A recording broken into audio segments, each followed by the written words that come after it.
Hello guys, and glad to have you on board again. Today, this is not one that I'd like to record, but it still has to be done. So, I've always made it clear and straightforward that I wouldn't hide if I was ended up being proven wrong, and definitely have been there. So, not hiding myself, absolutely 180 degree from the market, even though we've had background bullish trends, we now have an absolute all across the board, from shorter time frames to the longer ones, absolute bearishness and counter trendy trades on prices, which means, well, value and trends must be one thing, but prices in the end remains what makes a winner out of a loser. I've made a podcast for the French guys yesterday, totally cutting edge into those two things. What is price and what is value, and how to differentiate the two. How one and the second have a very intrinsic relationship, but they don't tell the whole story. Price is not value, but price is what puts you out of the game if you take too much risk.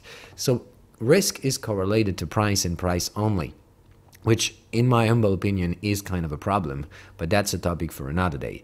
So in the meantime, and in our current world, this is how it works. It means the risk limitations you take on your trades are correlated to price. If prices for some reasons gets too far away and diverge from your initial scenario, then you're gonna end up being a stop loss or whatever that is.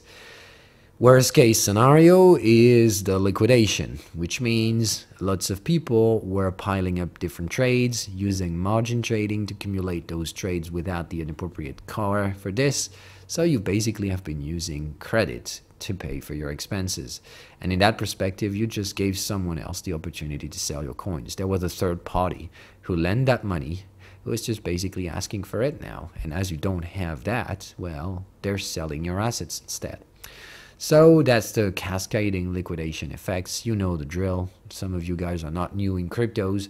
So whatever happens now is a shit show. And to be honest, I feel the same way as you do, which means I have the same emotions, I have the same reactions, fight, flight, or denial. I don't want to see that happening. I hate what I see.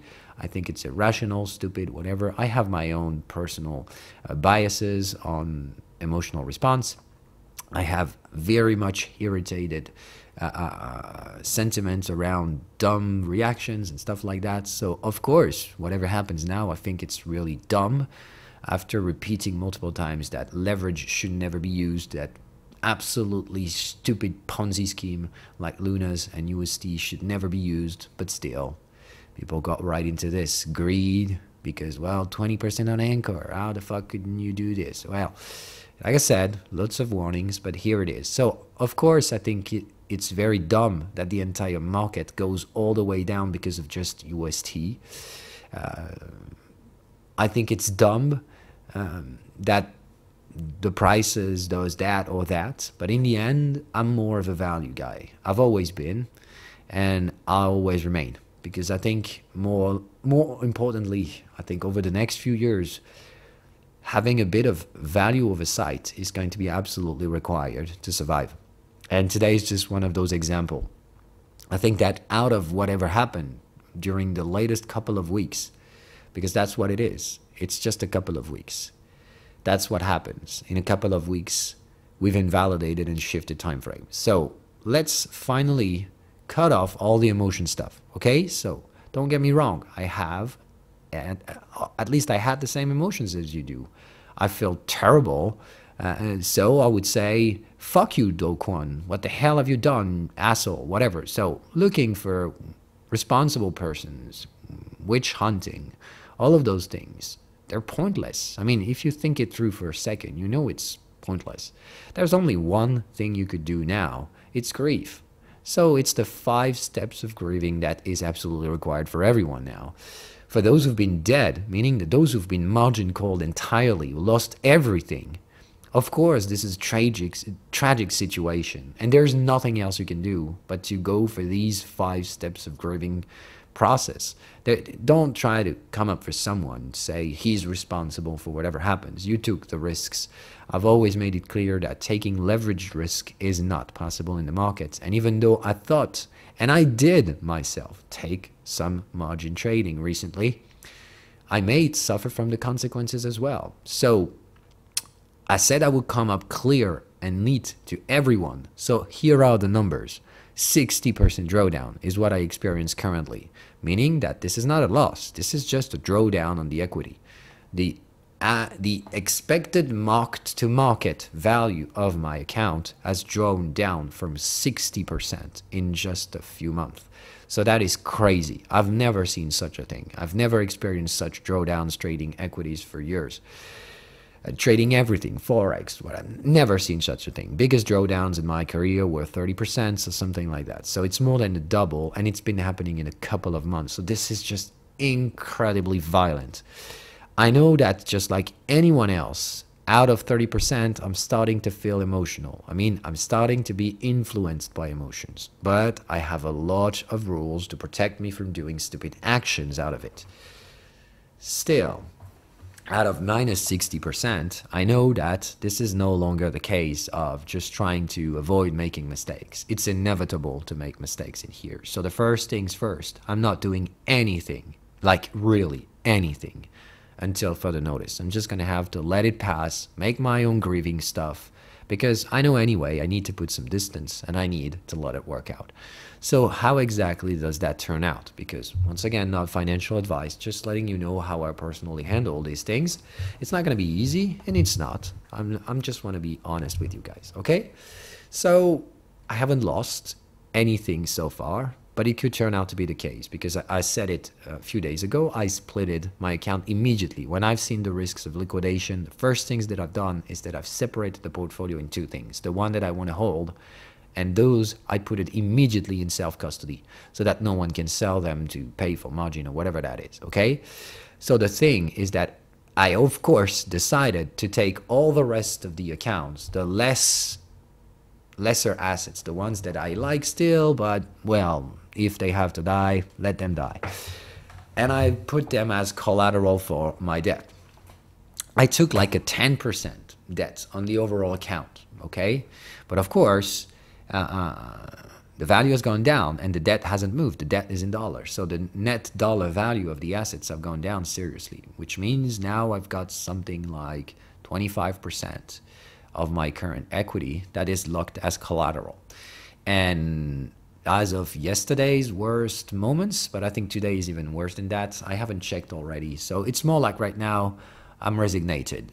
It can happen. I might be liquidated. It hasn't happened since 10 fucking years. But yeah, I think at some point we all need some reminders a little once in a while. So yeah, I've been trend trading a market that is currently crashing. So of course, liquidation could be part of the equation. If it turns out to be the end of it, well, I'll take a net 20% loss on the account. That's it. 2025. I think that's it. I'm going to be erased of all the speculative part of the portfolio. US, Filecoin, BAT, all of these things will disappear. I'm going to keep with the core, Atoms, Bitcoin, ETH, Link, Solanas, or part of the Solanas. Lots of my Solanas will be liquidated today as well. But I'll keep like half of them, I think. BNB is locked in. Monero is self-custody. So all of these I'll keep. All of these will be deleted. Not the Cosmos things, because everything Cosmos is self-custody for me and is paid for, so no credit out there, no collateralized Atom tokens or whatever. They've all been put in a safe place. Of course, their price have dropped so significantly. I mean, it's incredible to see that they're trading $9. Anyway, so it's not about price anymore. Prices are just going to liquidate everyone out there until they reverse. So this is what it is. We're going for cascading liquidation until naturally the market can't go lower and reverses. So hopefully I'll be among those who will be able to survive, maybe not. I've always made my grieving personally, so I know it can die and I'm fine with that. So if it happens, it's part of a career. That's something I'll remember and laugh out of probably a few years from now. But it's of course not pleasant in a day-to-day basis. I feel horrified to what I see. I think it's irrational, abnormal, whatever that is. But, well, I've seen some abnormal stuff before as well. So I hope you guys won't die either. If you died already, I'm sorry for you. Grief, there's no other way around that. If you have been partially hit, like it very likely is the case for most of you guys. Okay, one second. Okay, so those who've been taking a hit, partial hit, well, then you're still here. So think of trading, I think, in a longer term perspective, which is not dying is the end game. How fast you grow is just a race against yourself. So second mistake that I think it cannot be made in the current context is to compare yourself to others. Some probably did better, but probably a lot will remain silent and did worse. So don't compare, okay? You fight against your own self. So this is what trading is about, surviving long enough to achieve your goals. Never ever putting deadlines like I have to make that amount of money in that amount of time. It's always averaging over time, and most importantly, when you get to invest over multi-year revolutionary cycles, well, it can hardly be that easy. Okay, so now let's look at the charts. What truly has changed? Well, of course, value is going to shift because now prices have been severely broken below supportive territory, meaning that once again, things will have to change. Everything is red, so it's the end of the world. We're all going to die, you know these things. So we'll have to stabilize because now we're all going to die just like back then. We're all going to get rich. So I think we're going for two extremes, but most importantly, we're breaking supports after breaking resistances. And that's so goddamn remind me of the good old Wall Street, which means I rarely get fucked up by the markets. Okay, because I have my rules and I have strategic investment strategies and speculative strategy. It's just the same things.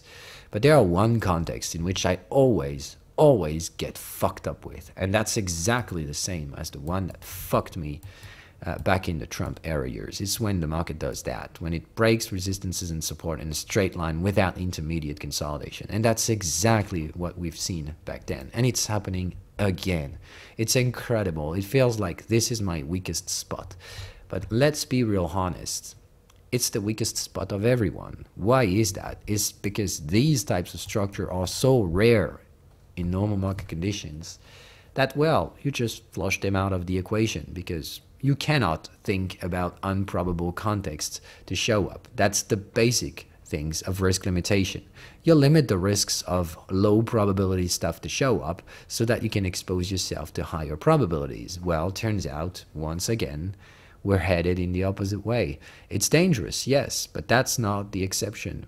That's not the norm. It's the exception rather than that. So think of it that way. That's the third mistake not to make out of it, to think that odd structures are the new norm, that in that perspective you change your own norms.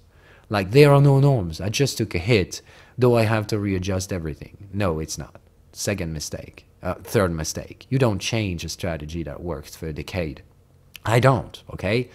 So I have experienced these things in the past, and I had the same reactions. I don't change anything. But the thing is that some of you guys have less experience, and I know you're going to think it that way.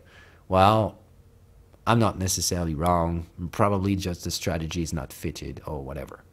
No, the strategy isn't the problem. It's just that strategy has a risk limitation. It's not forecasting the market. It's just limiting the risks of low probable stuff to show up so that as they are less likely to happen, they happen less often. So most of the time, as you flush away the low probability, you have higher chances to succeed. And that's what it is. Risk limitation isn't a guaranteed success. It's just a limited risk of being proven wrong. Still, you will be at some points in time. So now let's dig into this. How wrong? Because that's what this is all about. So I'm going to take the big guys as a reference. Everything else is just wrecked. And no one knows the value of most of these assets. They were not even existing 2 years ago. So most of the bullshit layer one stuff is absolutely wrecked. Everyone is dumping the baby with the bathwater. This is crazy shit. I can hardly say how crazy it is, but still, that's the world we live in. No one can value stuff anymore, and 2022 is the value crisis area. So anyway, despite the fact that the technicals does break resistances and support, and that historically speaking, this is the #1 context to fuck up professionals because no one can anticipate such a thing and no one knows where it's going to terminate. Okay, so now we're below this support. So there's not a chance you can find the bottom perfectly. We just know that Lots of people got fucked because they had their stop losses there. Lucky for me, I'm not, but I cannot handle sustained bearishness in here, also not knowing how low it will go. So, like I said, the safest part of my portfolio is self-custody, and they'll never force me to sell, and I'll never sell in such conditions. I don't sell when the market itself doesn't know where to go. Not knowing where to go with a rising moving average tells me one thing: the trend is still bullish. So there are still higher probabilities to go way higher in terms of value in the future. But in terms of timings, lots of people ended up being proven wrong. Really, a lot of people ended up being proven wrong. So that's the reality. Timing has fucked up a lot of people in here. That's the good old Wall Street gamble. We're gonna have to go somewhere, but if everyone agrees on the path, then we're gonna have to fuck it all up. That's what the market has always taught me over the years. If everyone agrees to one plan, then we're gonna do another one. It's just as simple as it is, because otherwise that is future forecasting or whatever. We're gonna find a way to fuck it. And even if that's not intentional, over the years, it's not a pattern that I would bet on, but it's something that occurred quite a lot. When too many people agreed upon something, it generally occurs some different ways. It occurs still, but in a different manner. So what I feel has happened today is what happened to me in the past as well. These odd structure destabilize deeply, profoundly. They will just shuffle the decks to shuffle the weak hands. That doesn't mean that the strong hands are those who go denial, who say, well, this didn't happen or whatever. I see whatever happened. I just don't think the value is following accordingly. But I'm going to have to see the data suggesting whether I was right or wrong. The problem is that data is weekly reference, which means I need those fucking weekly candle closes. I need the monthly as well. But most importantly, I'm going to have to need for the quarterly fucking context to update now. This is it. This is it. I didn't like that. I was trading 4-hour chart and that got invalidated straight line. Then the daily chart, I said, wait for those daily chart because they can give us a totally different story. They ended up being fucked in a straight line as well, and now weekly. And well, last time it happened, I got them remember the same words coming from my same fucking mouth just a few years ago when the Trump era pulled up the S&P 500. The thing is that back then as well, I ended up being right in the end, that there would be a huge consolidation and then I would buy the catastrophic events and stuff like that. I always knew something ugly was coming down the road for S&P 500. Videos to prove it. Everything was recorded back then. I've been hard hit as well, and I took a 15% drawdown, a 15% loss on the account, and the drawdown was bigger at some point. So this is it. Back then that was a 15%, and that wasn't hard hit. Today is a massive drawdown. I haven't taken a loss yet because I was smart enough not to take too much leverage, but I still don't know if I'm safe enough. Eventually, portion of my capital will be flowed away because it will be margin liquidated. I'm of course not going to lose it all. Like I said, more than 75% of the portfolio is safe because it's self-custody, and no one ever will force me to sell in such market conditions. But there is also one significant distinction that has to be made. It's not like, well, it's self-custody, I'm never going to sell, I'm fine. If it goes to zero, well, no, it's not. No, like I said, the only reason why I do this is because I have clear evidence that this market isn't bearish. It isn't. I mean, I've learned my strategy the hard way for 10 fucking years. There's not a chance these markets are bearish. So the only thing we'll get is that the demand is going to be weak. The demand is going to be low. And in a bull market, when demand is low, well, we can eventually dip below supports, yes, but temporarily. So I don't think we're going to hold value below these levels. I see a lot of people saying that we're like that and we're going to get this and we're going to get a month of absolutely boring trading. I don't nearly think that's the case. To be honest, I think that what we're going to get is that we're going to try liquidating day by day, trying to go lower and lower until, well, we're going to reverse because it's not going to last very long out there. We're very cheap prices and there are very deep pockets willing to get in, and they have so many attractive prices right now everywhere. They can buy everything at an absolutely impossible discount. So yes, they're going to get in. They're going to buy what they think has value. Of course they will. I wish I could be among them, to be honest. I took a different side of that bet, I decided to try and trade an asset that decided to just say, fuck you, we're going to break some supports, spread the panic, and then we'll see. Of course, no one could have anticipated these things. There were pockets of risk, and USD and Luna definitely have been some, and I've highlighted these. I never thought they would have that big of an impact in the rest of the market. So, as usual, no one knows the future, but those who are good in trading are not the ones who have 100% true trading strategies. It's not what it is. It's those who survive the longest. Those who currently manage their risks are the ones who survive even the rarest events. So I think I'll survive. Eventually, it will take a dive of 25% of my portfolio. I won't like that, but as usual, when we were going right up the sky, I never thought this was the true value of my portfolio. I know the value is higher than that, but I always knew that we were going there a bit too fast. Remember as well when I said last year we should range out of 44K. Instead of that, we've done some stupid bullshit. So, as usual, we're working around that price area. We haven't invalidated anything. We just shuffled the deck a little bit. So yeah, here we go, guys. You've got the conclusion. I'm going to need to dive deeper into the on-chain analysis to see how much of the supply has moved, because I don't think that much of that supply actually moved. I'm going to have to see the end game volume. I'm going to have to see the absolute mess that's going to be the derivative market, because I think everyone's got liquidated, so there will be no more derivative markets, which is safe and sound at some point. It's sound. We're finally going to get back to value because we're going to stop that derivative mess we were into, and hopefully for the best. So, hope you survived, guys. If you did not, well, I'm very sorry for you. Go grieve. Don't try to witch hunt. It's absolutely stupid. Then forget about doing the other mistakes, like don't go denial. Have some plans, but also understand that whatever happened changes the weekly timings. So whether you like it or not, it's going to take weeks, months, and eventually up to the next quarter to get an update on the context, and there's nothing you can do about it. So here's what I'll do personally. I'll try to survive, knowing that anyway, I'm not going to bring more collateral into this game. I'm not willing to risk more. So all the assets that I decided to put at risk on collateral margin trading, well, if they end up being liquidated, I'll take the hit. This is like moving away a stop loss. I don't do that. I'm not going to add up cash or add up collateral. I'll just let it happen. I took the risk. If I have to take the consequences of it, I'll take it. What I want to hold is safe, and that's all I care about.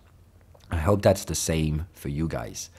Well, in the meantime, like I said, everyone will have to deal with grief its own way. I personally will work because that's what I do best. So in that perspective, I intend to take a bit of a distance with the crypto market in the short run. I'm definitely not going to go short-term scalping, stupid thing like that. I'm going to focus on the essential, bringing you guys the highest possible quality of educational statistical content on strategic trading and risk limitation. So, well, I have no strategies to share. So we'll far less talk about the actual real-time market. We're going to dive back in history, look for educational context, do a lot of videos and stuff like that. I wanted for 2022 to record entirely, to re-record the trading lessons with the new type of cognitive knowledge that I have now. I'd like to try different teaching strategies. So I think it's going to be better. So I needed time to do this. Well, turns out I'm going to have some time because, like I said, I won't do anything until June now.